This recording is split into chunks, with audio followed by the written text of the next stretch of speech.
Hello സിനിഫയൽസ്, നിങ്ങൾ തമിഴ് സിനിമകളുടെ ആരാധനാണോ? ഇവിടെ കമോൺ ചെറിയൊരു പരിപാടിയുണ്ട്. തമിഴിൽ ഏറ്റവും കൂടുതൽ കളക്ഷൻ കിട്ടിയ ടോപ്പ് 6 സിനിമകൾ ഏതൊക്കെയാണെന്ന് നിങ്ങൾക്ക് അറിയാമോ? അതിൽ ഏത് സ്പോട്ട് കൂലി എന്ന് പറയുന്ന സിനിമ പിടിക്കും എന്നുള്ളത് ലാസ്റ്റ് ഈ വീഡിയോ കണ്ടതിന് ശേഷം കമന്റ് ബോക്സിൽ ഇടണം.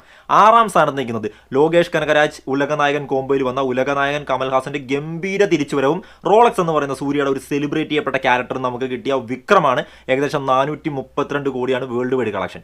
5ാം സ്ഥാനത്ത് നിൽക്കുന്നത് ഇതൊരു അപരാധ പടമാണ്. ഇതിന് ഇത്രയും കളക്ഷൻ എങ്ങനെ കിട്ടിയെന്ന് ചോദിച്ചു കഴിഞ്ഞാൽ the one man one name one brand Thalapathy Vijay Venkat Prabhu കോംബോയിൽ വന്ന the greatest of all time goat ഏകദേശം 460 കോടി. 4ാം സ്ഥാനം നിൽക്കുന്നത് തമിഴ് സിനിമ ഇൻഡസ്ട്രിയിൽ നിന്ന് മാത്രമല്ല തമിഴകത്തിന് ഏറ്റവും കൂടുതൽ പ്രിയപ്പെട്ട നോവലിന്റെ cinematic adaptation Ponnin Selvan part 1 by Mani Ratnam ഏകദേശം 498 കോടി. ഇനി 3ാം സ്ഥാനത്ത് നിൽക്കുന്നത് സൂപ്പർ സ്റ്റാർ രജനീകാന്തിന്റെയും നെൽസൺ എന്ന് പറഞ്ഞ ഡയറക്ടറിന്റെയും ഗംഭീര തിരിച്ചുവരവായിട്ട് മാറിയ ജയിലറാണ് 618 കോടി.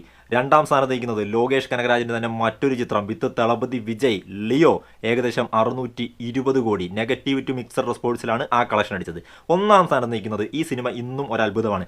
നെഗറ്റീവ് റെസ്പോൺസിൽ അല്ലെങ്കിൽ ഒരു മിക്സഡ് റെസ്പോൺസിൽ വേൾഡ് വൈഡ് ഏകദേശം 680 കോടി അടിച്ച Enthiran 2 by Shankar and super star Thalaivar Rajinikanth. ഇതിലേത് സ്പോട്ട് കൂലി പിടിക്കും? ഇതൊക്കെ മേലെ പോവുക? കമന്റ് ബോക്സിൽ ഇടുക.